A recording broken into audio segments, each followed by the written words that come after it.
특히 프리 트레이드 어그리먼트 상에서의 통상 분쟁 해결 절차에 관한 제 코멘트이자 강의를 시작을 하도록 하겠습니다.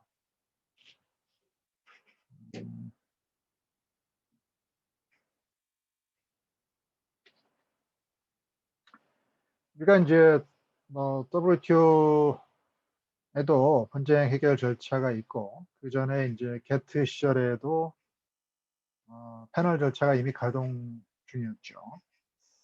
그래서 상당히 반세기 이상의 어떤 분쟁 해결 절차의 경험을 갖고 있는데, 우선 이제 우리가 질문해야 될 것이 이제 그런 분쟁 해결 절차, 어떤 국제 분쟁, 통상 분쟁 해결 경험이 과연 성공적인 결과를 가져왔느냐, 그런 거를 일단 생각을 해야 되고요. 어떤 패널이나 이런 트리뷰널의 판정이 성공적으로 이렇게 이슈가 되더라도 이걸 이렇게 당사국들이 이행을 해야지, 그죠? 불법 판정에 대한 이행이 있어야만 문제 해결 절차의 목적이 달성되는데, 이행 과정에서 상당히 좀 심각한 문제는 없었느냐 하는 걸 질문해 볼 수 있고요. 특히 미국을 비롯한 이 강대국들이 패소한 분쟁에서의 이행이 제대로 이루어졌느냐 하는 거고요. 만약에 그렇지 않다면은 어떤 식의 좀 문제를 해결할 수 있는 방안을 찾아볼 수 있느냐 하는 걸 생각해 볼 수 있는 것 같아요.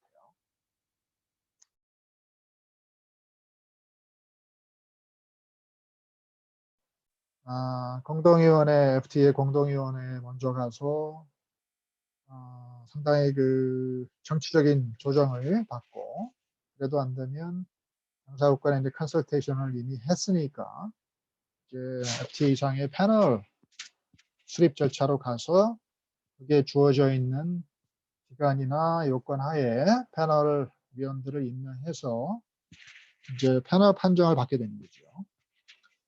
판정이 났다 그러면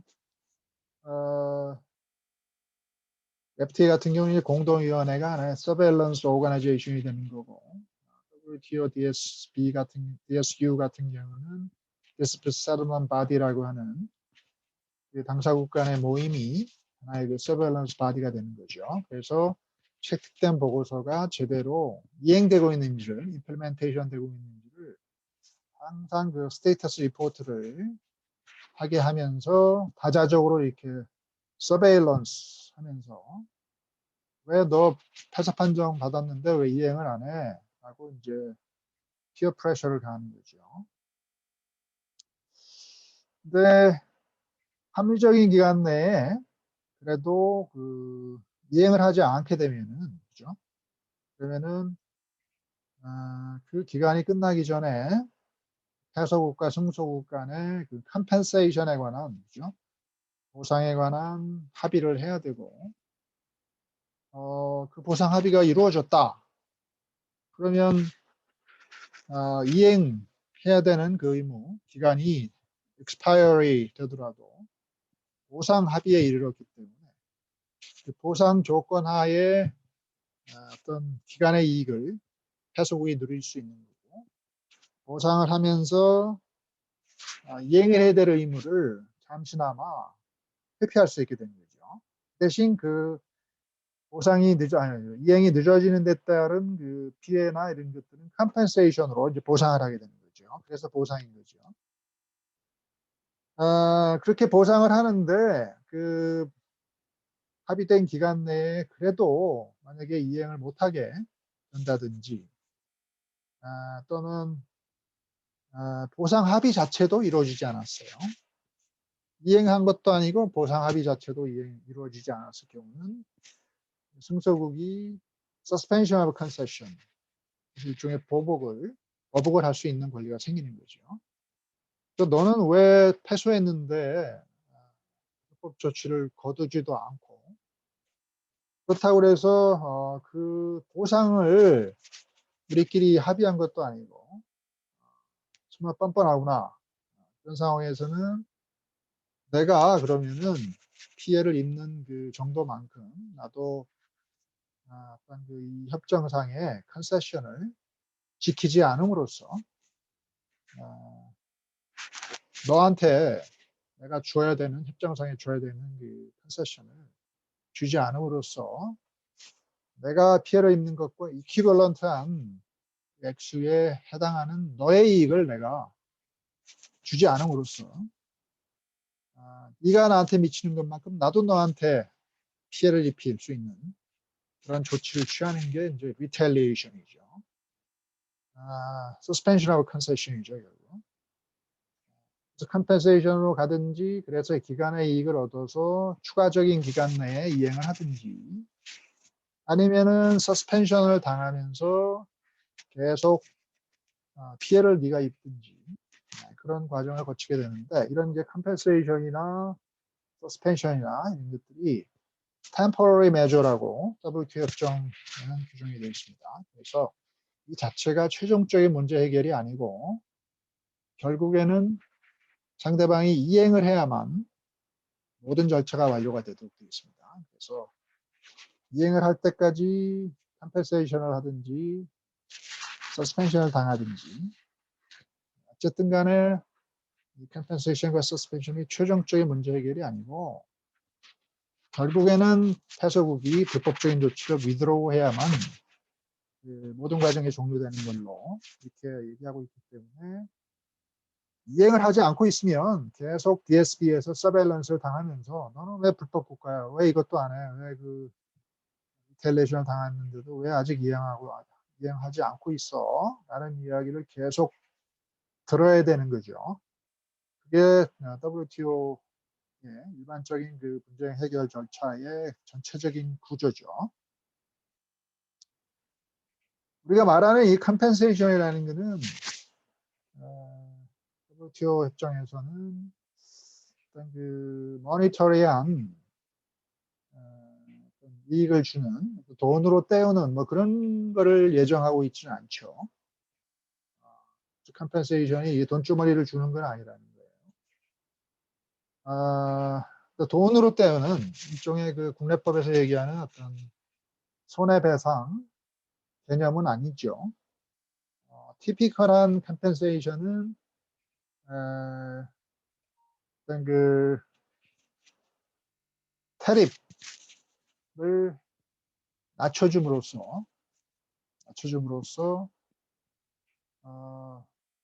승소국이 타소국으로 이렇게 수출하고 있는 어떤 또 다른 제품이 있는데 그 제품이 이렇게 관세 적용을 받을 거 아니에요. 관세율을 이렇게 깎아줌으로써 그 관세율을 원래는 높게 내야 되는데 낮게 내게 해줌으로써 일정 기간 동안 얼마의 관세 감축을 해주느냐에 따라서 그 나라에 이렇게 주어지는 베네핏의 총액이 정해질 거 아닙니까? 그 액수에 대해서 서로 합의하는 거죠.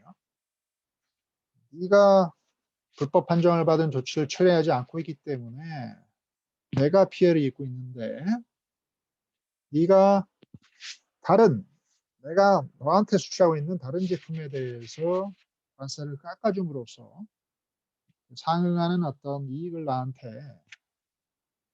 줘라. 그 패키지에 서로 합의하게 되면 서로 이렇게 컴펜세이션이 성립되게 되고 관세 감축으로 되게 합의가 이루어지게 되죠. 그래서 네가 불법적인 조치를 이렇게 철회할 수 있는 그 기간을 내가 좀 연장해 줄게. 대신 그 기간 동안에 다른 내가 너한테 수출하고 있는 제품에 대해서 관세를 이만큼 깎고 내가 추가적인 딜레이로 인한 피해를 이 컴펜세이션으로 일종의 그 커버할 수 있게 그렇게 하자 하면서 합의가 이루어지게 되면 그 추가적인 기간 동안에 temporary compensation이 이루어지게 되는 거죠. 근데 그렇게 추가적인 기간이 지나갔는데도 이행을 하지 않는다든지 애초에 컴pen세이션의 합의 자체가 성립이 안 됐을 때 그런 때는 내가 너의 그 뻔뻔한 처사에 대해서 retaliation을, suspension을 이제 가할 수 있고, suspension의 typical한 툴도 역시 그 관세 보복이죠. 그래서 네가 나한테 수출하고 있는 제품이 있는데 그 제품에 대해서 내가 관세를 올림으로써 그 suspension of concession을 달성하는 거죠. 원래 WTO 협정상에 의하면은 관세는 이렇게 서로 그 컨세션을 하게 돼 있고, 그죠? 그래서 컨세션된 그 레이트를 우리나라의 수입 관세율 표에 이렇게 기록을 해서 그 레이트 이상으로 관세를 내가 올리지 못하게끔 관세 양호 스케줄을 WTO 협정에 이렇게 부속시키는 게 WTO 협정 GATT의 2조의 기본적인 의무 아니겠습니까? 관세 양호 의무가 있는데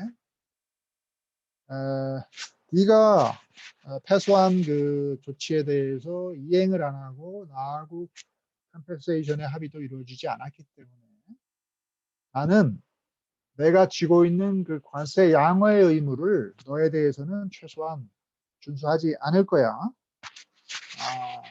그 방법으로 이러한 제품에 대해서 내가 관세 양호율이 있는데 그걸 지키지 않고 그거보다 더 높은 관세를 부과함으로써 이러한 기간 동안 거기에서 계산되는 총 액수가 내가 피해를 입는 액수만큼 비례하게끔 내가 관세 보복을 가할 거야.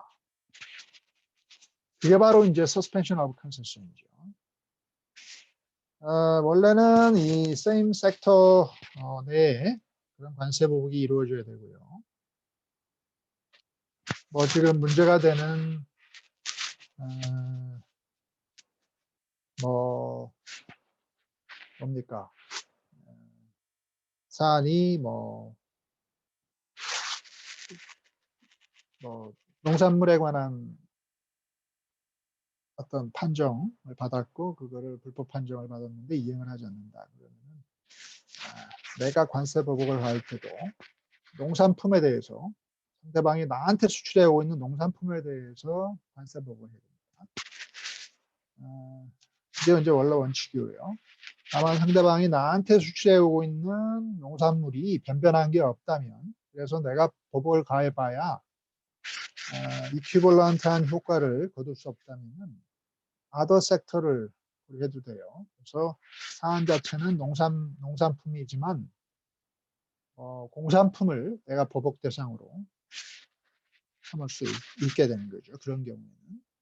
근데 공산품도 변변하게 네가 나한테 수출해 오고 있는 게 없어서 내가 보복해봐야 별 효과가 없다. 그런 경우 이제 아더 어그리먼트까지 보복의 대상으로 삼을 수 있기 때문에 이 사안이 트레이딩 굿즈에 관한 사안일지라도 뭐 트립스에 관한 보복을 내가 할 수 있다든지 그래서 지적재산권에 대해서 내가 보복을 해서 뭐 너의 이 나라의 기업들이 갖고 있는 특허권을 내가 뭐 보호를 중지한다든지 카피라이트를 내가 보호하지 않는다든지 일정 기간 동안 또는 서비스에 관한 보복을 할 수도 있죠.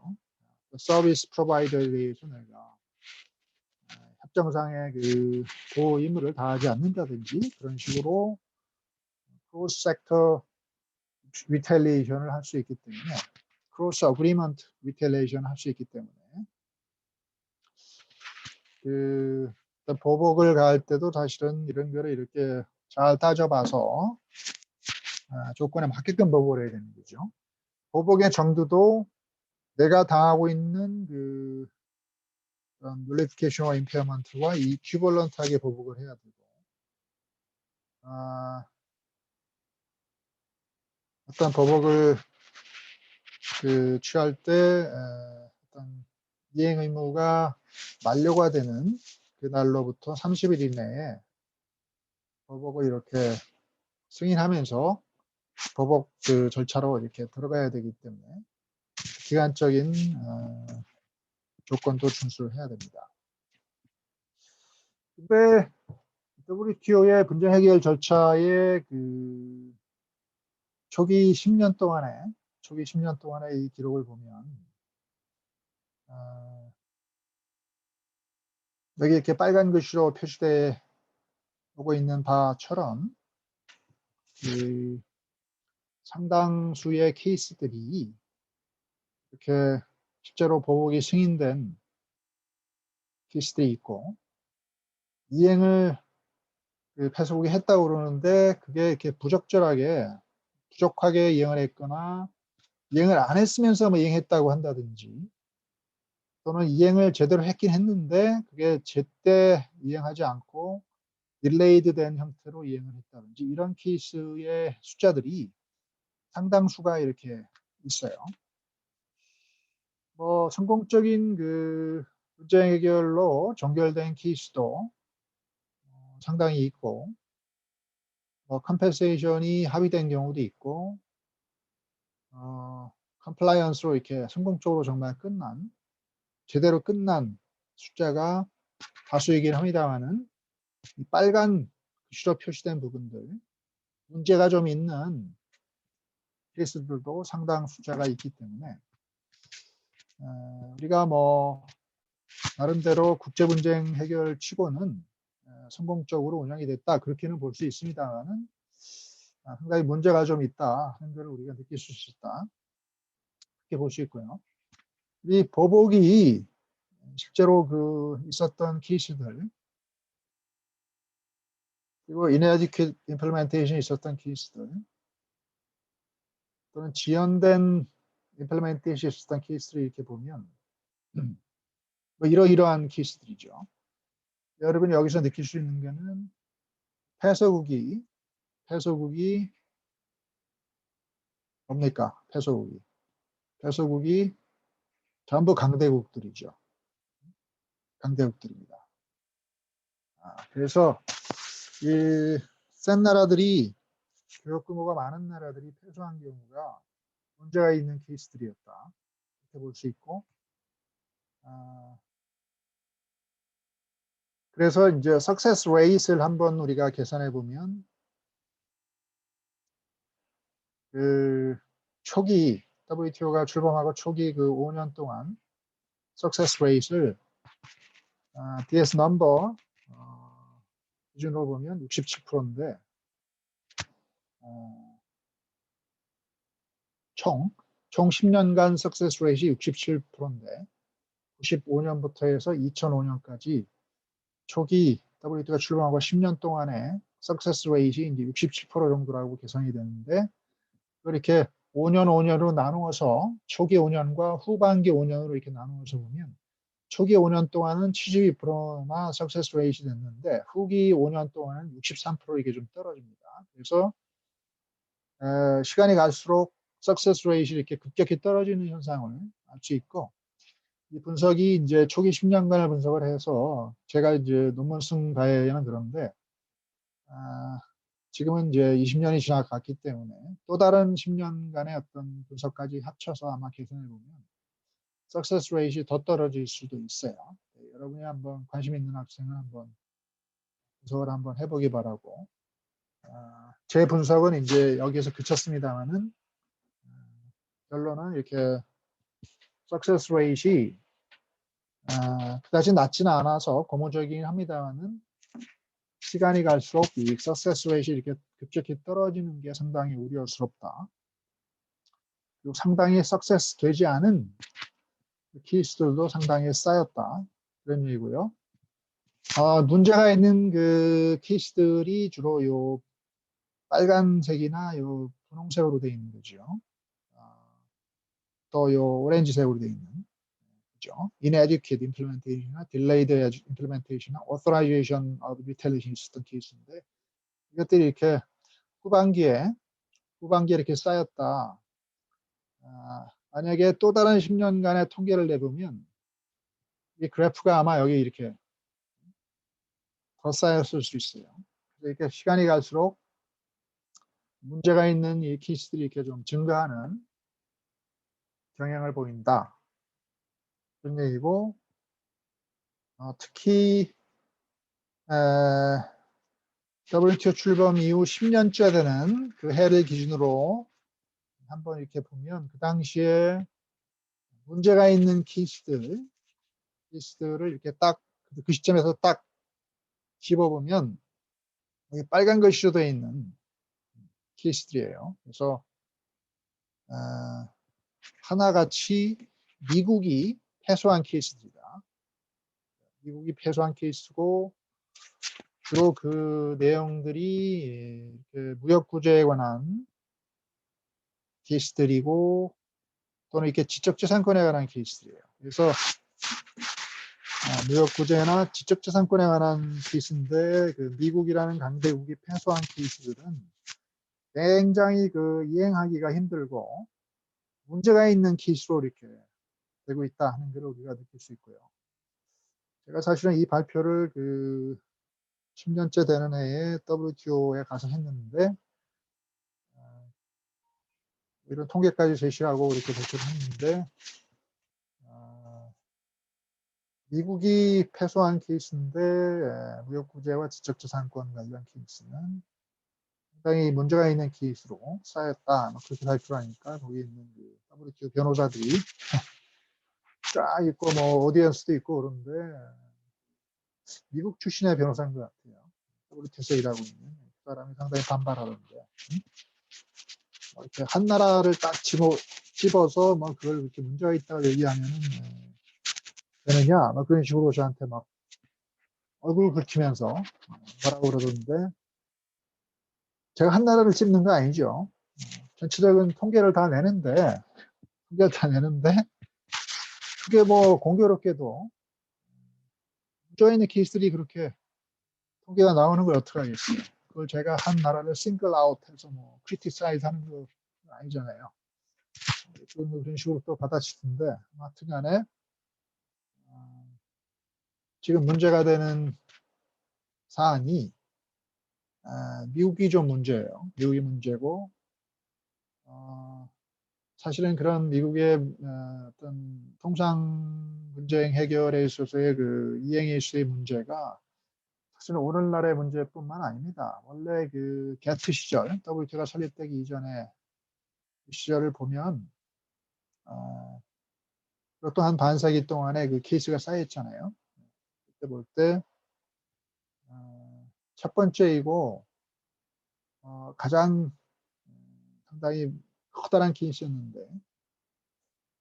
게트 시절에 이행을 제대로 하지 않았기 때문에 보복이 승인된 최초의 케이스도 미국 케이스였었어요. 그래서 네덜란드가 미국을 제소해서 승리를 거뒀는데 그걸 미국이 제대로 이행을 안 했기 때문에 상당히 그 53년부터 59년이면은 6년입니까? 6년 동안이나 실제로 네덜란드가 이렇게 미국산 위트에 대해서 이렇게 보복을 취했던 적이 있습니다. 그럴 정도로 미국의 당시 그 Agreement Adjustment Act가 게트 불법 판정을 받았고, US Defense Production Act죠. 이게 불법 판정을 받았고, 그걸 제대로 이행을 하지 않았기 때문에 실제로 보복까지 장기간 동안 이루어졌고, 그럼에도 불구하고 이행을 제대로 안 했기 때문에 그러면서 슬그머니 US Agricultural Adjustment Act라는 걸로 이렇게 법을 바꾸면서 이름만 바꾸고 내용은 비슷하게 이렇게 가져오고 하면서 계속 그 불법적인 보호 조치를 계속 농산물에 대한 보호 조치를 계속 유지를 했기 때문에 하면서 버틴 거죠. 미국이 버티고 그러면서 결국은 그 웨이버를 힘으로 얻어내서 불법적인 상태를 웨이버를 얻어냄으로써 그냥 해결해버린 오리지널 씬을 사실 미국 정부가 오리지널 신을 갖고 있는 나라입니다. 그래서 Z 시절에 실제로 보복이 시행된 유일한 케이스가 이 케이스고, 미국이 오리지널 신을 범한 거죠. 그랬는데 WTO가 설립이 되고 초반기 처음 그 5년 동안에는 이제 뭡니까, 미국이 커다란 그 프로파일 케이스에서 승소를 했어요. 이런 케이스들이 미국이 전부 승소를 한 케이스들이죠. 그래서 하이 프로파일 케이스에서 승소를 해가지고 미국 입장에서는 알튼리가 빠진 거죠. 자기가 승소국이 됐으니까. 이런 거 굉장히 중요한 케이스들 아니에요? 그러니까 그 중요한 케이스죠. 그래서 미국이 이제는 그 WTO 컴플라이언스의 비질런 인포서가 돼가지고 패소국들은 빨리 이행을 해, 제대로 이행해야 되는 거야. 그러면서 상당히 분쟁 그 패널 판정의 이행의 중요성을 굉장히 강조하는 나라가 미국이 됐어요. 막 그 이행 안 하는 나라를 몰아붙이고 뭐 이렇게 여자 통상 체제는 이행이 중요한 거야 그러면서 막 했었는데 후반기 5년 동안 특히 그 2000년도 6월 달에 발생한 게 Foreign Sales Corporation, Bird Amendment 케이스, 카피라이트 케이스, 하바나 클럽 뭐 이런 것들이 미국이 이렇게 패소하기 시작했어요. 이번에는. 특히 미국이 아킬레스건으로 여기는 무역 부재 케이스나 IPR 케이스들에서 미국이 이렇게 패소하기 시작하면서 이행하는 게 상당히 그 미국이 페인풀한 상황으로 바뀌고, 이행을 하기 위해서는 미국 의회에서 제정된 관련 법규들을 개정하거나 철회해야 되는, 폐지해야 되는 상황이기 때문에 미국 의회에서 그 의원들이 나름대로 그 클라이언트들이 뒤에 있는데, 그죠? 그래서 그런 법률들이 제정된 건데 그거를 철회시키기가 쉽지 않겠죠. 미국의 특성상. 그래서 미국 행정부가 상당히 이 패소 판정들을 이행하는 게 상당히 곤욕스러운 상황으로 빠지게 되고, 그래서 결국에는 미국이 오리지널 시너로 이렇게 리턴했다, 이 평가할 수 있죠. 그래서 18개 중에서 이제 11개 케이스나 이행의 문제를 발생시키는 케이스가 발생했고, 그게 예외 없이 미국이 패소한 케이스다. 그런 상황이기 때문에 지금 현재 상황은 그의 연장선상에 있고, 어떻게 보면은 WTO를 수입한 바로 그 당사국인 미국이 이제는 원래의 오리지널 시너 입장으로 돌아와서 아시아 통상 체제의 이행을 위협하고 있는 상황으로 빠져 있는 거고, 특히 트럼프 행정부 하에서는 그 관세 보복이나 이런 그 관세를 하나의 정책 수단화했죠. 그래서 WTO 협정과 충돌을 일으키고, 그런 케이스들이 이렇게 WTO 패널에 계류 중에 있는데 WTO 상소기구 자체를 이렇게 마비시키면서, 왜냐면 상소기 의원들의 임기가 끝나면은 다시 임명을 해야 되는데 미국이 일종의 비토권을 행사하면서 상소기구 임명 절차를 마비시켜 왔기 때문에 상소기구의 멤버가 충원이 안 되기 때문에 최종 판정을 받지 못하는 상황으로 이렇게 전개가 되는 거죠. 그래서 트럼프 행정부에서 취한 많은 그 통상 보복 조치들이 결국 WTO에 제소돼서 지금 기다리고 있는데 그게 최종 판정으로 이어지지 못하고 있는 상황까지 지금 사태가 악화되고 있기 때문에 가자 통상 체제의 하나의 그 분쟁 해결 절차가 제대로 기능을 못하고 있다. 그런 상황까지 온 거죠.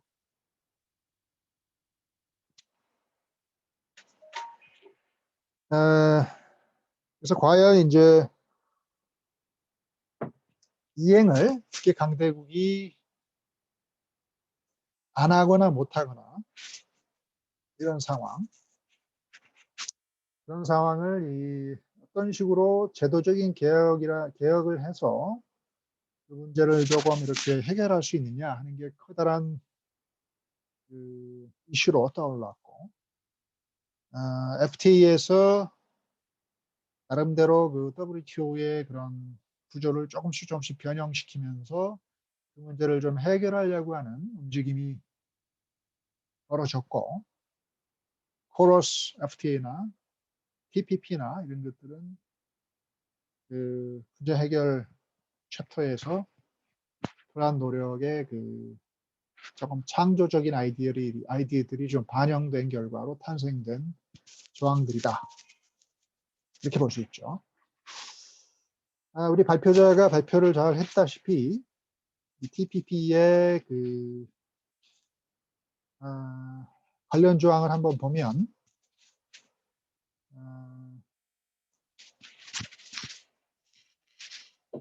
만약에 non-implementation 문제가 발생하면, 그죠? 그러면 두 나라가 이렇게 협상을 해서 일정한 기한 내에, 그죠? mutually acceptable compensation에 합의를 해야 되고,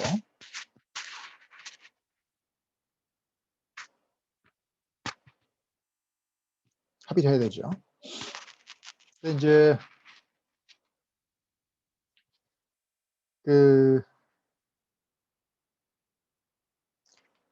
그런데 만약에 그 패소국이 자기는 그 이행 기간이 끝나는 상황인데도 그걸 이행하지 못하겠다라는 그 인텐션을 미리 밝히게 되고,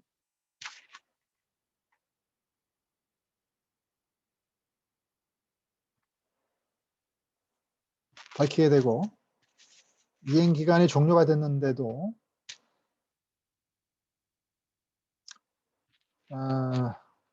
제대로 그 이행을 했는지에 대한 디스어그리먼트가 생기고, 그러면 뭐 한쪽은 이행했다 그러고 다른 쪽은 안 했다 그러고, 그러면 이제 제대로 이행이 됐다고 이제 합의가 이루어지지 않는 거죠.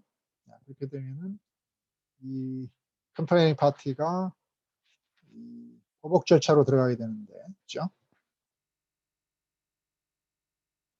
물론 그 전에 어떤 컴펜세이션의 합의가 이루어지지 않을 것을 조건으로, 그죠? 보복 절차로 이렇게 들어가게 되는 거죠. 보복을 들어가게 되는데,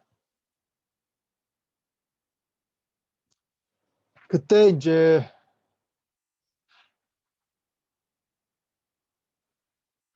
모니터링 어세스먼트라는 개념이 이렇게 등장을 하죠. CPTPP에. 코러스 FTA도 마찬가지죠. 모니터링 어세스먼트라는 이제 개념이 등장을 하는데, 이게 이제 WTO 분쟁 해결 절차와 다른 하나의 그 새로운 아이디어죠.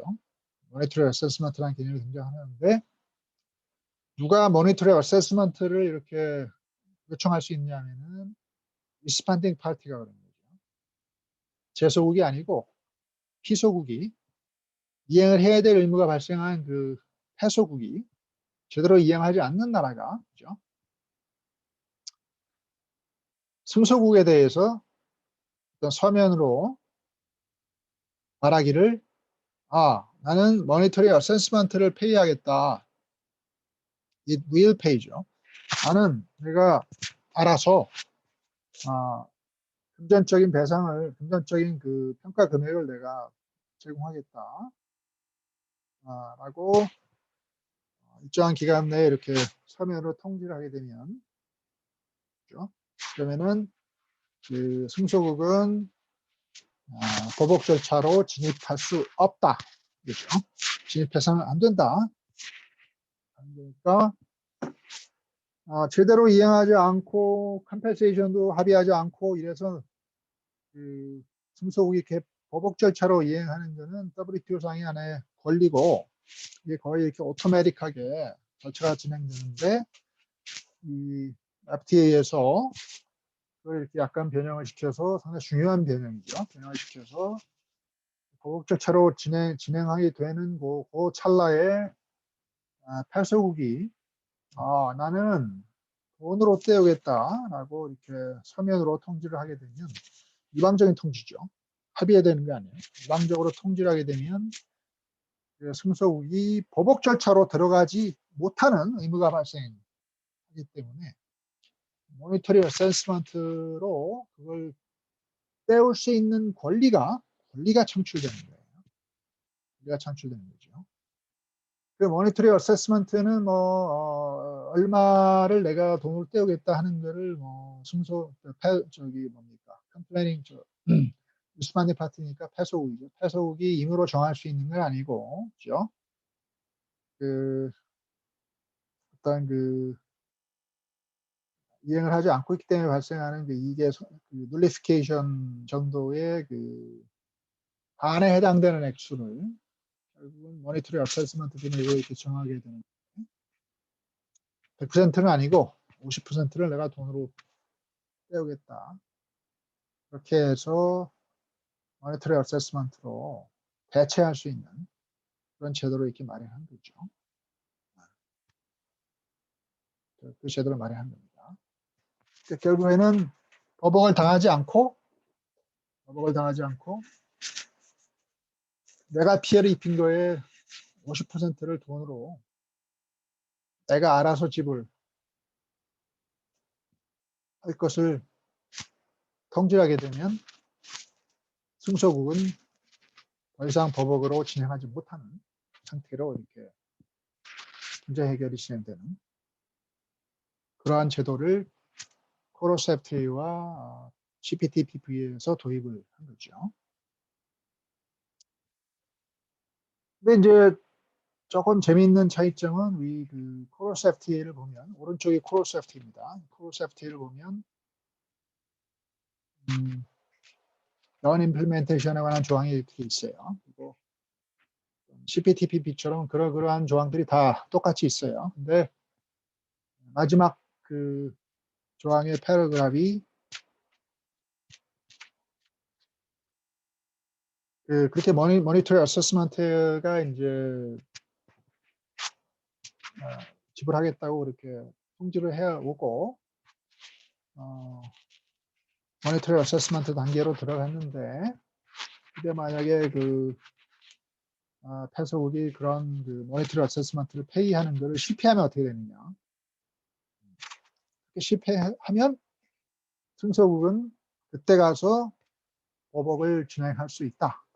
이렇게 나와 있죠. 그래서 모니터링 어세스먼트를 패소국이 지불할 거야 라고 얘기를 해서 모니터링 어세스먼트 단계로 진행을 하는데 잘 돈을 지불하고 있으면 그냥 그걸로 끝나는데 지불을 안 해요. 또는 적게 지불해요. 그렇게 되면은 그때 가서 보복의 권리가 다시 생기면서 승소국이 이렇게 보복 절차로 진행한다. 그렇게 규정하고 이 아티클 22.13이 끝납니다. 더 이상 패러그래프이 없어요. 끝나는데 이 왼쪽에 있는 CPTPP는 마지막 패러그래프이 있어서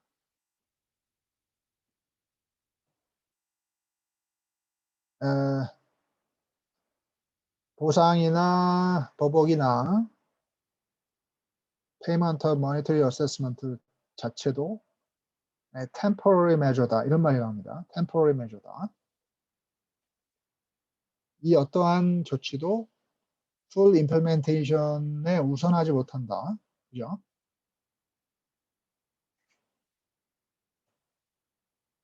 그걸 다시 한번 확인하면서 모니터리 페이먼트를 모니터리 어세스먼트 페이먼트 하는 것까지도 해석국이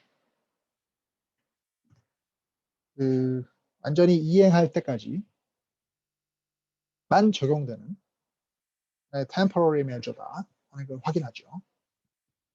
근데 그 조항이 오른쪽에 있는 코러셉트에는 없어요. 그게 무슨 말이냐? 애초에 코러셉트가 먼저 체결됐으니까 모니터리 어세스먼트 시스템을 거기 이렇게 도입한 물론 코러스 FTA가 처음은 아니에요. 미국이 최근에 체결한 거에는 공통적으로 들어가 있는데 하여튼 간에 그런 미국이 체결한 양자 FTA에 그게 이렇게 새로운 아이디어로 등장을 했는데 거기에는 CPTPP의 패러그래프 15과 같은 조항이 없어요. 그냥 없이 그냥 그대로 끝나는데 CPTPP에는 15 패러그래프 같은 것들이 이렇게 새로 들어와 있죠. 그럼 그게 어떤 차이를 가져오느냐 하는 거죠. 그걸 한번 생각해 볼 때 한미 FTA와 같은 양자 FTA에서는 미국이 처음에 생각했던 거는 이 모니터리 어세스먼트 제도가 템포러리 메저가 아니고 영구적인 메저로 도입하는 걸로 추진을 했다. 그렇게 볼 수 있죠. 다시 말하면은 내가 이행을 제대로 안 했어. 상대방이 나한테 보고가 내려면 내가 돈으로 떼올게 라고 해서 50%네 손해를 실제로 돈으로 주면 그 모든 분쟁 해결 절차는 영구적으로 종료가 되는 걸로 그렇게 구상을 했다. 템포러리 메저가 아니니까 모니터리 어세스먼트는 일종의 보복을 대체하는 새로운 제도이고 그걸로 종결되는 걸로 해석이 된다. 그게 뭐 최종적인 해결이다 그런 말도 없지만 이게 템포러리 메저다 뭐 그런 말이 전혀 없이 그냥 그렇게 종결이 되니까 그 조항이 그에 대한 해석의 결과로 모니터리 어세스먼트를 페이하면 그걸로 그냥 모든 게 다 끝나는 걸로. 다시 말하면 불법적인 조치는 계속 유지할 수 있고 돈으로 그걸 떼우면서 그 불법 사항을 메꾸는 그걸로 그냥 서로 스테이터스 밸런스 오브 인트레스트를 맞춰버리는 그런 식으로 구상을 했다. 그렇게 볼 수 있는데 그에 반해서 그 CPTPP는 그건 아니다. 모니터리 어세스먼트는 템포러리 메저이기 때문에 50%의 손해를 계속 돈으로 떼우고 있더라도 그걸로 끝나는 게 아니고 계속 서베일런스 하면서 와, 너 왜 아직도 이행을 안 해? 빨리 이행을 해. 네가 돈으로 때우는 거는 그건 영구적인 해결이 아니야. 그러면서 계속 압력을 가할 수 있고 결국에는 이행을 해야 그 모든 게 다 끝난다. 이행하지 않으면 불법 상황이 계속되는 거다. 라는 걸 이렇게 확인해 주고 있는 거죠. 그래서 TPP는 코로셉트와 조금 결론이 다르다. 그런 얘기고 사실은 코로셉트의 이 모니터리 어세스먼트 시스템이 도입됐을 때 제가 사실 논문을 썼어요. 제가 여러분께 이렇게 배포해 준 페이퍼에도 나와 있고 다른 페이퍼에도 나와 있고 한데 코로셉트를 이렇게 체결할 때 우리나라 측에서 그 문제점을 인식을 했는지는 저는 상당히 모르겠어요. 인식을 못했던 것 같아요. 이 모니터리 어세스먼트가 영구적인 제도로 이렇게 도입되는 식으로 조항이 구성되어 있다 하는 그 문제의 심각성을 우리 협상했던 당사자들이 인식을 제대로 못했다고 저는 생각이 되고 그냥 사인해버린 거죠. 그 크로셉트를 전체적으로. 그래서 불법 상황을 그냥 용인하면서 돈으로 떼우면 그걸로 끝나는 거야. 그게 코로셉트야라는 거를 인식을 제대로 못했다고 생각이 되고 우리나라와 미국이 붙었는데 어떤 나라가 패소했다. 예를 들면 미국이 패소했다. 그때 우리나라 정말 주력 대미 수출품들이 관련된 거다. 근데 미국은 그 해당 조치를 철회할 의사가 없어요. 미국 의회가 반대하고 그래서 불법 상황이 계속되고 있고 대신 우리가 입은 피해의 그 50%를 돈으로 줘요. 그러면 그걸로 그냥 불법 조치는 계속 유지할 수 있는 거죠. 미국이. 그런 상황을 과연 우리나라 경제가 감내할 수 있느냐? 우리나라의 주력 수출품인데 그걸 감내해야 된다는 게 코로스 FTA예요. 그걸 우리 정부가 사인한 거예요. 문제가 좀 심각해질 수 있죠. 그게 코로스 FTA예요. 그런 문제점을 제가 지적을 했었어요. 그걸 들었는지 안 들었는지 들었겠죠, 읽었겠죠. 인터내셔널 저널 유명한 저널에 출간했으니까. 그래서 이 CPTPP에는 지금 말씀드린 마지막 패러그래프이 추가가 돼서 모니터리 어세스먼트가 최종적인 해결이 아니다. 템포러리 해결이다. 결국은 이행을 해야 된다 하는 이제 조항이 이렇게 삽입이 됐다고 저는 생각이 됩니다. 제 페퍼가 기여를 한 거죠.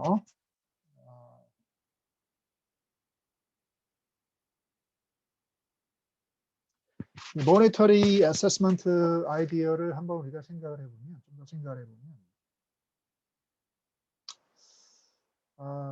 사실 돈이 많은 나라, 이런 나라는 모니터리 어세스먼트로 이렇게 불법을 이렇게 때울 수 있는 리소스가 풍부한 거죠. 예산이 풍부한 나라, 이런 나라들. 그런 나라는 이렇게 패소할 거를 두려워하지 않고 불법적인 무역 장벽을 세워서 패소하더라도 그냥 50% 돈으로 주고 국내 산업 보호를 계속할 수 있고 그런 식으로 그 조항이 이용되겠죠. 그걸 조장하겠죠. 모니터리 어세스먼트라는 아이디어 자체가.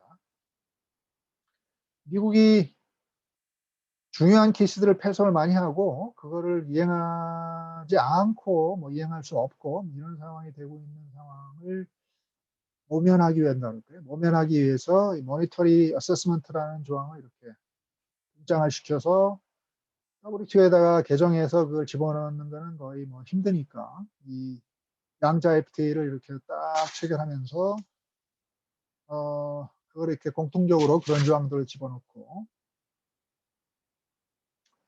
교역 상대국들이 그거를 제대로 해석도 못하면서 인식하면서 사인하게 만들고 영구적인 해결 방안으로 거기다 이렇게 집어넣고 그렇게 해온 거고 그 중에 하나가 코러스 FTA였던 거고 우리나라가 거기에 사인했던 거다.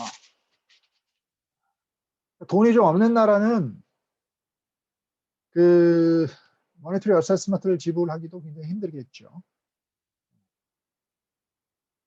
그럼 그 조항을 활용할 수 있는 여지도 상당히 줄어드는 거고 패소하면은 뭐 그걸 그냥 이행하는 거 불법 제도를 이렇게 없애버리는 걸로 그냥 이행할 수밖에 없게 되고 그럼 이 조항이 뭐 양쪽이 다 활용할 수 있는 조항이긴 한데 실제로 이거를 어떤 나라에 좀 더 많이 활용되느냐 그건 돈이 있는 나라겠죠.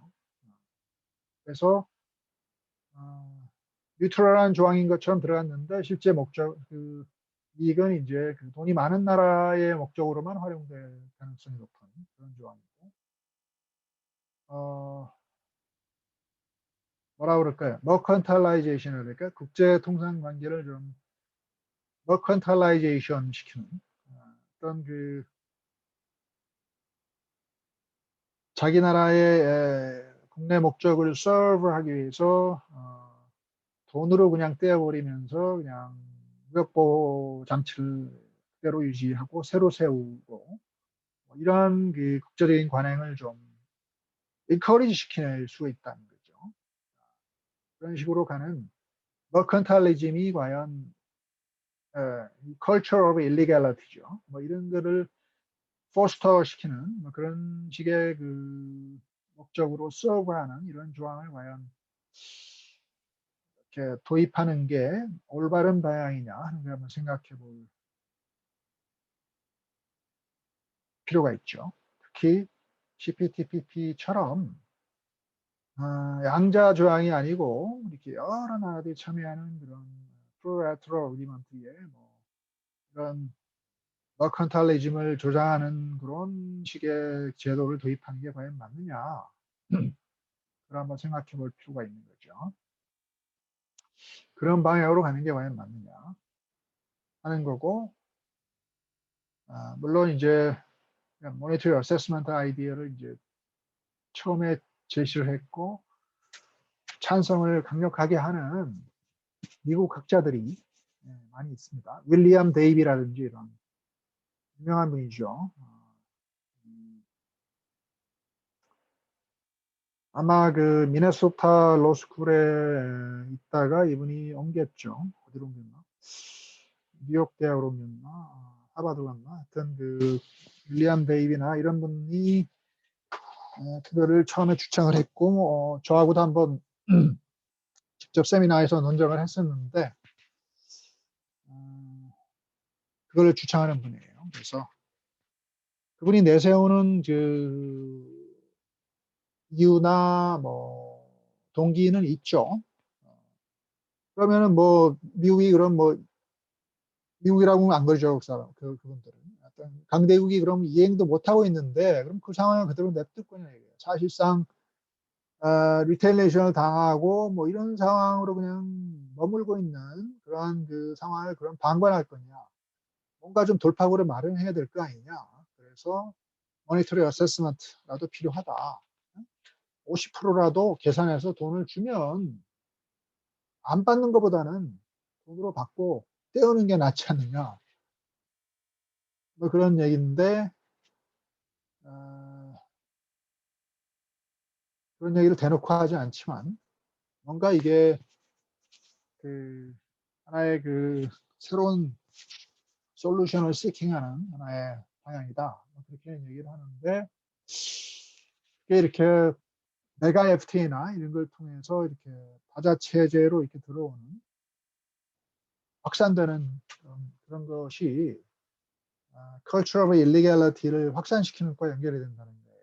그래서 그런 방향으로 과연 최소한 다자 체제가 가는 게 맞느냐 하는 거에 대해서 제가 문제 제기를 하는 거고 그분과 제가 의견이 갈리는 그 지점입니다. 그래서 과연 이 문제를 해결을 하긴 해야 되는데 머컨탈리즘적으로 해결하지 않고 이런 문제를 해결할 수 있는 문제 해결 절차는 그럼 어떤 식으로 마련해야 되느냐. 보복을 좀 효과적으로 강화시키는 쪽으로 제도를 마련함으로써 문제를 해결하는 게 맞느냐. 로테이팅 리텔리에이션이라는 개념도 나오죠. 어떤 보복 대상 제품을 하나의 제품으로 고정하지 않고 여러 대상 제품을 선정할 수 있게 하고 이게 돌아가면서 때리는 거죠. 한 번은 여기 이 제품에 관세를 올리고 다른 다음은 저 제품에 관세를 올리고 로테이션 시키면서 보복을 취함으로써 이행하지 않고 있는 나라 입장에서 굉장히 페인풀하게 보복을 당하게 하는 거죠.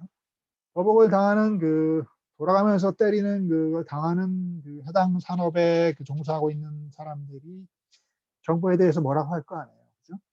왜 이행을 안 해가지고 애매하게 내가 보복을 당하게 하느냐 이거. 난 아무 잘못도 안 했는데. 그런 산업들이 이렇게 여러 산업들이 아우성치겠죠. 빨리 이행을 해. 왜 이행을 안 해가지고 내가 보복당하게 만들어. 그런 목소리를 좀 확산시킴으로써 결국은 이행을 하도록 유도하는 효과를 극대화시키는 게 맞느냐. 이행을 하지 않고 있는 나라의 그 보팅 라이트를 제한함으로써 또는 리걸 피를 지불하게 함으로써 그 WTO 패널 그 비용을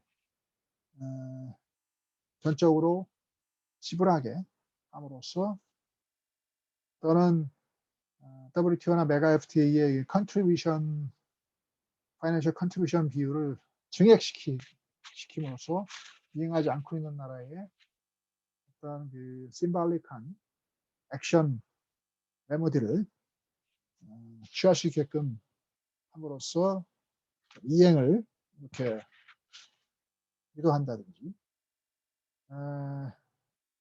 패널 판정 자체를 어떻게 이행해야 되는지 스페시픽 웨이까지 이렇게 기술하게 함으로써 이행해야 되는 방법까지 이렇게 제시하게 함으로써 좀 더 그 이행의 압력을 스페시픽하게 한다든지 어떤 식으로 이 국제통상 그 문제 해결 절차를 조금 바꿔야만 이 문제를 해결할 수 있느냐 하는 거죠. 그래서 이 분야도 논문들이 상당히 나왔습니다. 그동안 나와 있고 특히 다자 그 국제통상 문제 해결 절차를 어떤 식으로 개혁해야 되느냐 하는 게 굉장히 심각한 문제로 대두되어 있기 때문에 그런 여러 논문들을 여러분이 한번 읽어보고 뭐 박사학위 논문도 새로 작성할 수 있어요. 또 창조적인 아이디어를 제시하고 함으로써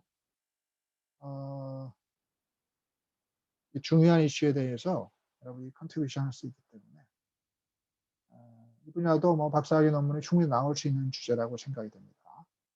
그래서